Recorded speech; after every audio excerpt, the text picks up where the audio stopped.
Are you a horror game fan that loves being scared? You don't need to just be startled. You don't need to just be creeped out. I'm talking about heart rate spiking, sweat pooling in places you didn't know it could pool. Talking about controller gripping fear. If you've been chasing that horror high and you find you're just not getting it anymore, well, baby, I got some great news for you. I found a game that's not just the scariest game of 2025. It may be, well, one of the scariest games of all time.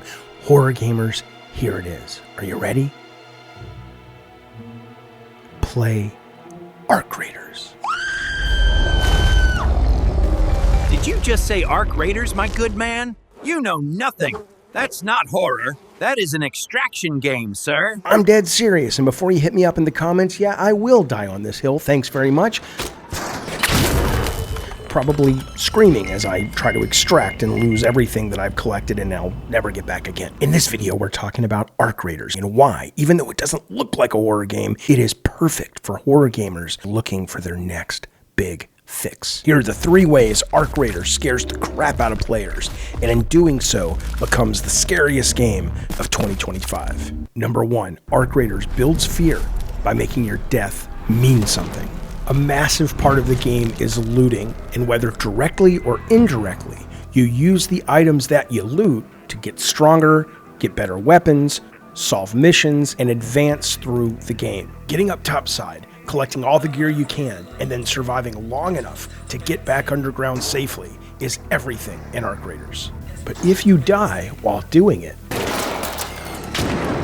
all that hard-earned loot, it's all gone. And I don't mean go back on a different run and pick it up off your corpse gone. It's gone for good. And that simple mechanic, mixed with the absolute necessity to continue to loot in order to grow your character so you can advance deeper into the game, turns every player in Arcraiders into... Excuse me, sir, but what about Tarkov? Yeah, I'm going to address Tarkov in just... Now, Tarkov did it before. Brandon, dishes. Hey, I'm just making a point, okay? If you'd let me fit... Wait, just one... As I was saying, that simple mechanic, mixed with the absolute necessity to continue to loot in order to grow your character so you can advance deeper into the game, turns every player in Arcraiders into that wonderful cliche horror character that we all adore. The final girl that we're all yelling at to get the hell out of the house, but she just won't fucking leave. The Arcraiders, you know when it's time to extract. All raiders, 5 minutes left. Go find your way home. You know when you're too weighted down with loot and you're moving like a turtle and you're an easy target. And you know every extra minute you stay up on the surface, another exit will close down, making it harder and harder for you to get back safe underground. Every alarm bell in your head is telling you one thing, screaming at you and saying, get the fuck out. But it is not easy. Because there's that crate just across the way that may have the item you've been looking for days. And there's a new spot on that new map that you've never seen before, and you just gotta take a peek. And there's always a chance of something new and exciting just around every corner. And so you just can't stop. You keep plugging away, you keep raiding.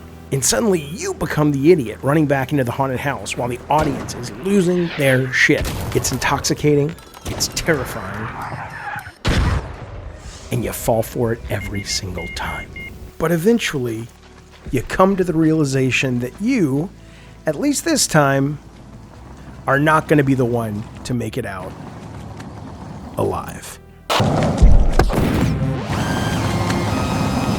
And before the comments start lighting up, yes, I'm fully aware that other extraction shooters generate this same kind of tension. Escape from Tarkov totally generates this kind of white-knuckle fear. But that game is so hardcore and so high barrier to entry that tons of players will never get to experience the fear that it creates. Arcraiders being so much more accessible means that so many more people are going to get to experience the delicious, delightful dread that this game provides.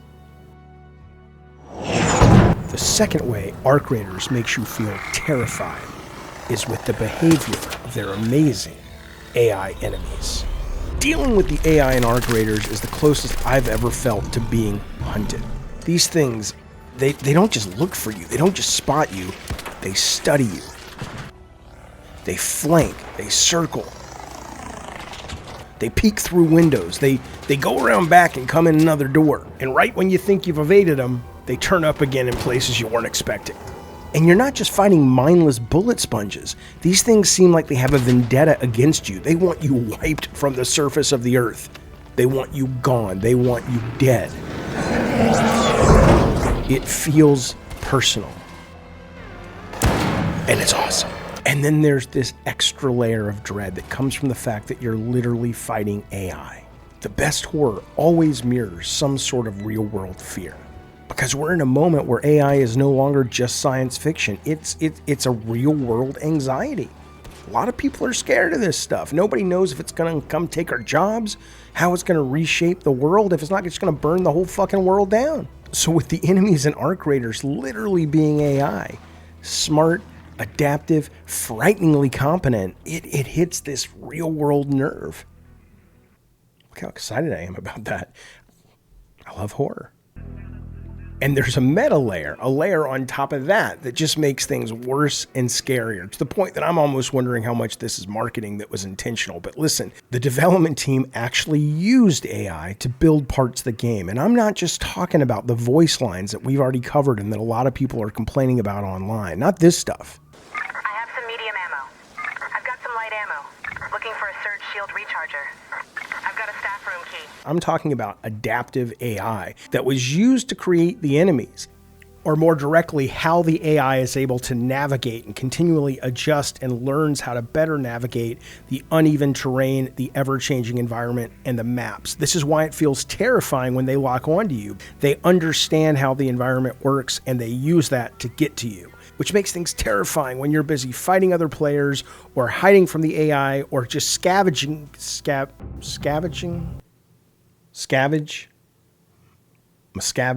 David Miscavige. Scavenge is a word, right? You ever say a word and you're just like, I don't know what the fuck I'm talking about. It is pretty scary stuff, and it works because the AI comes off as blisteringly smart and alive. The game is already an existential dread cake.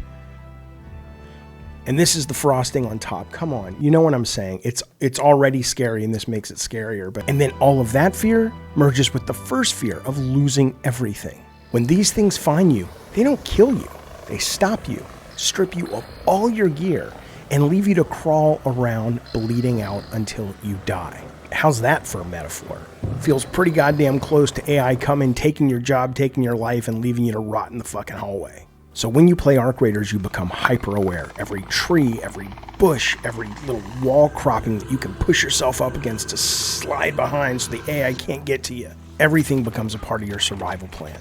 You crouch, you listen, you time your moves, you see an interior and you just race for the entrance, hoping against hope not to hear that little laser beam go off and know that you're about to get unloaded on by this fucking eye in the sky. It is dreadfully delightful. You're no longer the apex predator, and you feel that reversal of power. You are the prey in Arc Hunters. And it's amazing, it's exciting, it's wonderful, and it's terrifying.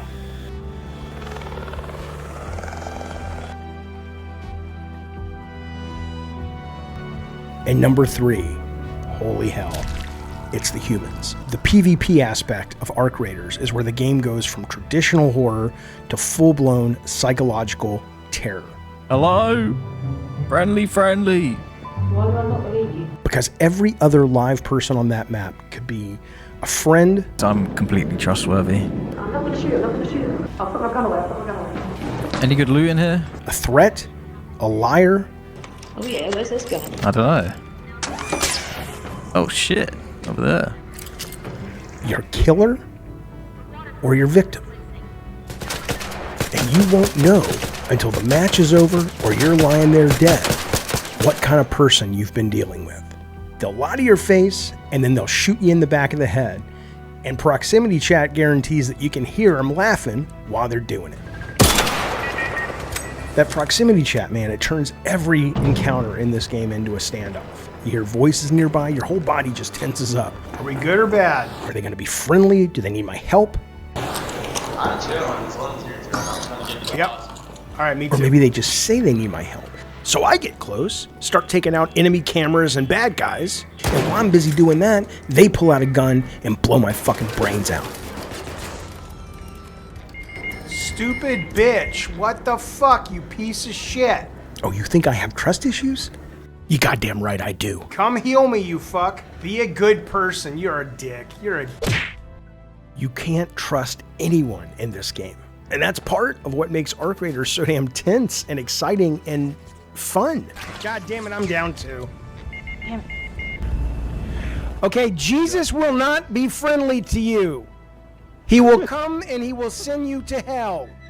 Prove Jesus exists. I can prove he exists because you are in a simulation. If you fucking kill me, I will come for you in your sleep tonight, you bitch. Here I'm coming. But there is another side to it. I know it's just a game, but you gotta at least consider it. Look, if you believe, like I do, that how we act when we're anonymous with no real-world consequences actually reveals something meaningful about who we actually are deep inside, well, then the game becomes something else entirely. It's no longer just a shooter. It's a goddamn psychological Rorschach test. And what that test reveals ain't often flattering. You see players acting selfishly, cruelly, sadistically. Well, this is unfortunate, gentlemen. Who wants to go first? There's only one guy? Rock, paper, scissors. Who wants to go first? How about you take Mary? You want to go out? Nope. You get to watch your friend die first. Wow. Bye, son. I love you. He's just going to have a little nap. Out. Crawl next to him. Goodbye. You are a fucking... And the worst part is, they're clearly enjoying it. You know, that's not actually the worst part. The worst part is you sometimes catch yourself being drawn into that same purge-style behavior. That, more than any AI encounter, might just be the scariest thing about this game. But there are two things that might even be more disturbing about arcraiders. First, the blatant, and honestly, at least to me, embarrassing level of gamer tribalism arcraiders has exposed. Fuck Hutch, fuck Hutch, fuck Hutch, fuck Hutch. Fuck Hutch, fuck Hutch. I get that for a lot of people it's just a dumb, fun thing to do, but I can't ignore how quickly so many players slipped into the role Disrespect him, disrespect him, disrespect him. of loyal followers just because some charismatic figure gave them a crumb of attention online. If we're talking about what this game reveals about humanity, that right there is the terrifying part. And second, this growing sense, based on how players are already behaving, that we may be drifting towards a scenario that, while physically safe, thank God, is pretty psychologically disturbing if you extrapolate where something like this could actually go in-game given the right or wrong set of circumstances. And that's all I got, man. I don't know what else to say. I mean, arcraiders clearly is not scary because of the aesthetic. It's not going to be sitting there next to Resident Evil Requiem and Silent Hill F when people are going, what horror game should I play tonight? But it should, and it should because arcraiders is scary, not just because of sort of traditional horror gameplay tropes, limited resources, checkpoints spread out, jump scares, those things are great, but arcraiders terrifies the player. It terrifies because of the consequences and how real they feel. It terrifies because of the brilliance and horror of the AI, and it's mostly terrifying because of what it reveals about your fellow man and yourself every time you go topside. And that's why arcraiders is the scariest game of 2025, and it may very well be one of the scariest games ever made. So look, man, if you're a horror fan and you're craving that real tension, that real fear, not jump scares, not tropes, not wonderful horror, but horror that's played the same for a long time. No, if you're looking for something fresh that'll scare the shit out of you, do yourself a favor, my fellow horror-loving fans. Play arcraiders, and I hope it'll be as scary for you as it's been for me. Be well.